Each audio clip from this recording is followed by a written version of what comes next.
আমি তাদের উদ্দেশ্য করে বলতে চাই, যদি এই বাংলায় জুলাই না আসতো তাহলে আপনারা আজকে পালিয়ে বেড়াতেন।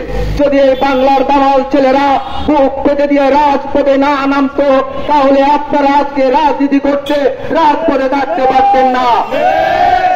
তাই আপনাদেরকে সতর্ক করে বলতে চাই, মানুষের ভাষা বুঝুন, মানুষের চেষ্টা বুঝুন, মানুষের তৃষ্ণা বুঝুন। এই বাংলার জুলাই সনদ রক্তের দাবি, সাধারণ মানুষের রক্তের দলিল। তাই আমরা বলতে চাই, নরসিংদী জেলা গণ অধিকার পরিষদ সারা বাংলার সেরা নেতা, সংগ্রামী নেতা, বঙ্গ সেনা সাবেক ডাকসুর বিপি নুরুল হক নুরের নেতৃত্বে প্রয়োজন যদি পড়ে সারা বাংলার আম জনতা নিয়ে, ছাত্র জনতা নিয়ে আমরা আবারও রাজপথে টাকা রক্ত ঢেলে দিতে এক মুহূর্ত দ্বিধাবোধ করব না। আমরা বলেছে চাঁদাবাজির বিরুদ্ধে, স্বৈর শাসনের বিরুদ্ধে আমাদের অবস্থান।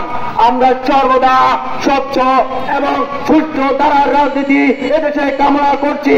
যদি বাংলার বুকে আবার কোন নতুন নব্য স্বৈরাচার তৈরি হতে চান তাহলে আপনাদের হুঁশিয়ার করে বলতে চাই, এদেশের মানুষ রাজপথে লড়তে শিখেছে, মরতে শিখেছে। আবার কোন বেশিবাদের এই দেশের জন্ম হতে দেবে না।